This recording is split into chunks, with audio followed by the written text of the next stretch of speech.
Señor presidente, buenas tardes, muchísimas gracias.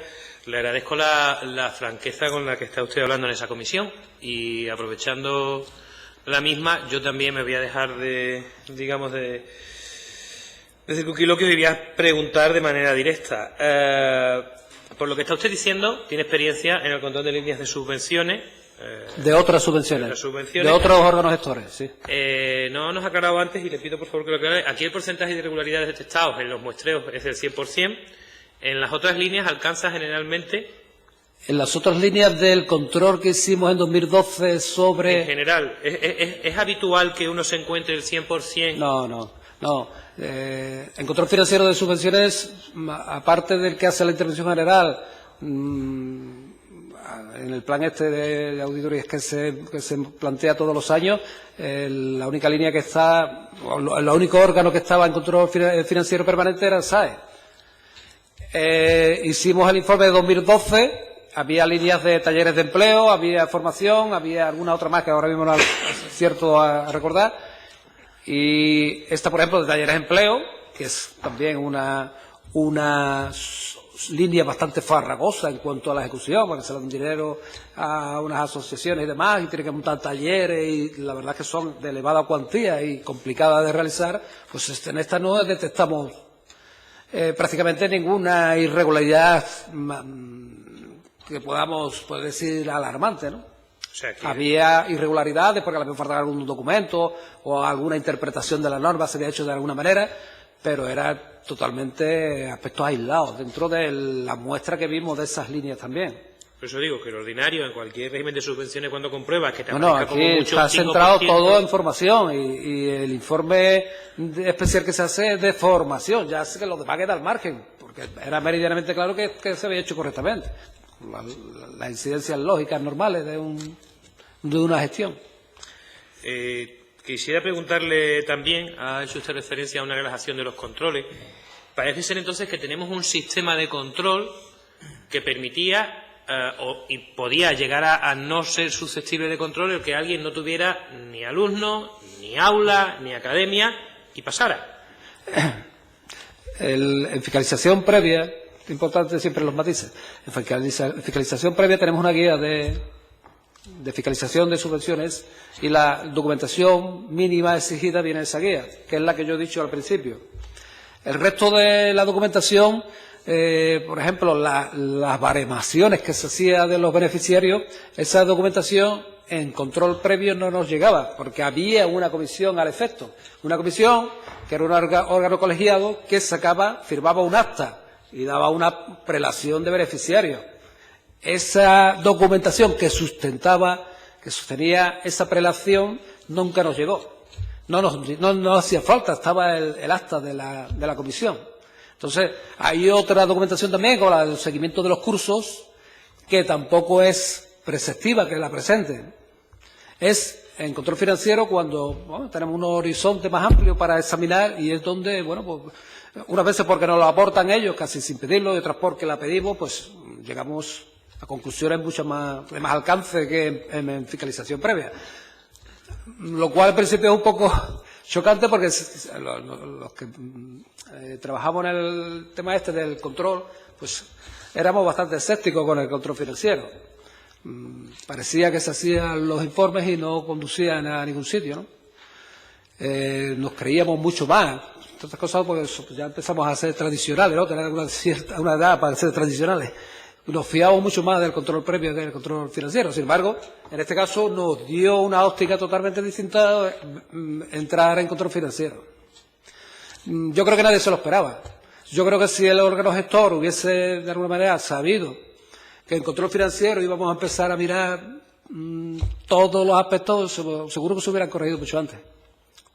O sea, de motu propio, además, ¿no? Quiere decir que si hubiera habido control financiero desde el principio, probablemente esto no hubiera pasado desde 2002, que es el riesgo que nos tememos que... No estoy diciendo eso. Estoy diciendo que cuando nosotros pensábamos que en control financiero se iban a relajar los gestores, porque ahora ya el control se realiza a toro pasado, ya casi sin capacidad de maniobra, o de que al gestor se le puede decir, mira, esto no te lo voy a consentir, no te voy a dejar que pase el expediente de esta manera. eso no se producía en control financiero. Entonces nosotros éramos escépticos, insisto, éramos escépticos cuando pasamos a control financiero. Yo creo que mucho en esto que estoy hablando tiene que ver, pues, no sé, la cuestión judicial que se ha suscitado a raíz de que esos informes han llegado a los juzgados, ¿no? Claro, es que es eso, es que a raíz de esos informes cambia. Por eso, una de las preguntas que... Sí, pero que era una cosa que nadie, creo yo, hablo subjetivamente y es una opinión totalmente personal. Yo creo que nadie pensó nunca, ni premeditadamente, que vamos a pasar de uno a otro para relajar o no relajar. Es que fue una cuestión que, como ya he dicho, el SAE, Agencia de Régimen Especial, entra en control financiero permanente por disposición legal de la Ley de Hacienda, del texto refundido.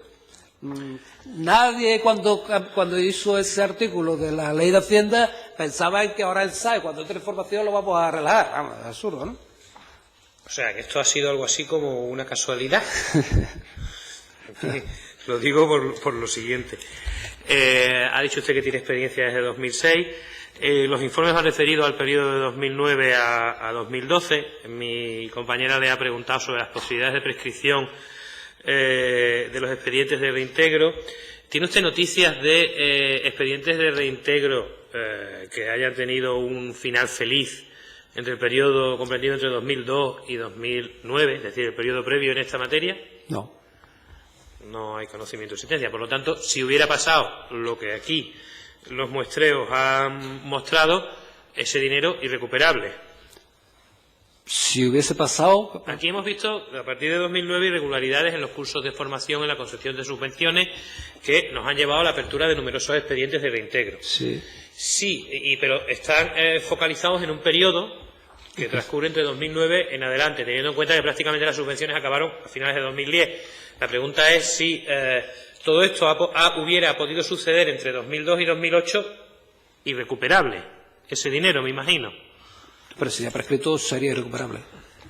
Y ahí no hay expedientes de reintegro abiertos en principio, de manera general, como ha sucedido ahora están algunos con 4, 3 años y pico, 3 años y 9 meses, en fin, hasta 4, y automáticamente pues ya no se puede entrar. Claro. Ha dicho usted también que hay una cierta relajación de las funciones de control de los órganos gestores. Bueno, dicho que me parece que como motivo que se me ocurre que se haya debido a una cierta relajación, es que otra cosa no se me ocurre. Insisto que también en la parte contraria, la versión de que alguien desde Sevilla pueda decir, oye, que vamos a relajar, no, tampoco. Claro, es que yo iba a preguntarle sencillamente, a la vista de que todos los informes provinciales van dando más o menos los mismos resultados, ¿hay alguna posibilidad de que esos jefes de servicio se concertaran entre sí, un jefe de servicio de Huelva con un jefe de servicio de Almería, para relajar los controles? No me consta para nada, ni creo. La única explicación a la relajación de controles me viene de una orden centralizada o de una conducta centralizada. No, mi criterio personal, que no tiene por qué influir, es que en el momento que, insisto, lo he dicho ya varias veces, que se relaja alguien, no le exige a su subordinado inmediato algo, la tendencia humana es a relajarse. Si yo lo estoy entendiendo, a mí lo que me resulta extraño es que esto ocurra en todas las provincias. Un funcionario vago o dejado en Huelva, pero no tendría por qué haberlo en Almería o en Jaén. Y resulta que todos los informes vienen a decirnos lo mismo.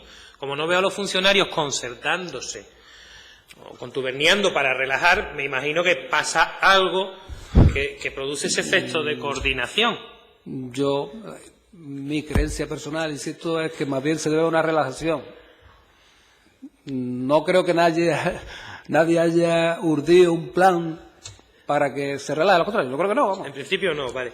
No sé si puede pasar el señor presidente una documentación que he utilizado anteriormente con otro compareciente. Por favor, presidente, la relativa a las órdenes o a las resoluciones de exceptuación. Nos llama la atención que en su informe hace usted... Perdón. La tengo, pero viene con los datos personales de... Quita la primera página, no hace falta, para que no la vea. Es la primera página la única que tiene un nombre de un particular, las demás son y sus hijos. Que quite la primera página. Verá, yo quisiera preguntarle, le van a facilitar 3 ejemplos aleatorios de lo que son 2 órdenes o resoluciones concretas de exceptuación y una general, la de 2009. Supongo que como profesional, experimentado ya en este campo y habiendo seguido los procedimientos en general y habiendo visto, y precisamente en relación a su informe, donde hace especialmente incidencia en un supuesto donde ni siquiera había exoneración y aún así no se pide la justificación, en las resoluciones de exceptuación de presentación de la cuenta justificativa se alude al considerable perjuicio que se causa en caso de impago, algo por otra parte obvio, si no pago algún efecto voy a producirte. Se alude a la necesidad de la concurrencia de un interés social para proceder a aplicar el régimen excepcional de exceptuación. Pero si ahora le pasan las resoluciones, yo quisiera ver si usted puede ayudarnos a descifrar en esas resoluciones dónde está aplicado el interés social. Porque a la vista de qué circunstancias se contemplan en los antecedentes de hecho, en los fundamentos de derecho y en la resolución, parece que las resoluciones son un bucle en sí mismo. ¿Ha visto usted alguna de estas resoluciones en los expedientes? ¿O en el caso de que hubiera exoneración a ustedes o exceptuación no les ha llegado nada? A mí sí, yo tengo algunas exoneraciones, en los expedientes tengo algunas exoneraciones, pero yo me gustaría matizar el tema de las exoneraciones. Quizá no esté suficientemente claro. No se exonera en ningún momento dado de justificar. La obligación del beneficiario subsiste. Siguen teniendo la obligación. Lo único que ocurre es que mientras justifica y no justifica, en ese lapsus de tiempo, pues se puede realizar nuevos pagos de subvenciones. Luego, no es una exención, exoneración de justificación, que sigue ahí latente esa obligación. Lo único que no da lugar a la provisión de un pago posterior, por el simple hecho de estar pendiente de justificar un expediente. Claro, por eso le estoy pidiendo, por favor, que se lea usted, si puede, la resolución que fundamenta la exceptuación de justificación, la exceptuación, no la exoneración, en la concurrencia de circunstancias de especial interés social, porque sí, luego no se concreta en nada. Hombre. Claro, la cuestión o las dudas que tenemos al respecto es si, dado que son centenares de expedientes los exceptuados de justificación año tras año, además mediante resoluciones individuales hasta el 2008, y de manera generalizada, es decir, una orden de la Consejería a partir de 2009, donde se incorpora un anexo de entidades a las que se exceptúa, la pregunta es, digamos, ¿qué fue antes el huevo o la gallina? Es decir, ¿son estas exceptuaciones las que provocan las irregularidades o las irregularidades conocidas fuerzan a la Administración a utilizar esta figura que es excepcional para proceder con la tramitación? Supongo que se puede dar las dos circunstancias. Lo que pasa es que dependiendo de que se dé una u otra, estamos hablando de un sistema montado de tal manera que el fraude era posible y evidente, o bien de algo a lo que no se llega nunca porque se va por detrás. Es que yo ahí no alcanzo a verlo, yo ahí no me puedo pronunciar, no tengo elementos de juicio suficientes. Entrando a ver la resolución, lo que sí me parece a mí que adolecen de la suficiente motivación que es exigible a cualquier acto de la Administración. Máxime uno que se sale del procedimiento ordinario, ¿no? Como administrado no logro comprender cuál es el fundamento. ¿A usted le pasa lo mismo? Supongo que desde los gestores se le trasladaría a los servicios electorales la enorme carga de subvenciones pendientes de justificar. No hay más que esto. Esto es lo que consta, o por lo menos lo que nos ha remitido la Junta al Parlamento. Una tras otra, centenares de resoluciones de este tipo, copiadas de modelos, y bueno, cuando uno trata de indagar y ver qué pasa, por qué, al final la única conclusión que saca es que no llegamos, y simplemente se van dictando. Lo que supongo yo, creo que es así, la interpretación que debemos hacer es esa, que deberían ser situaciones excepcionales.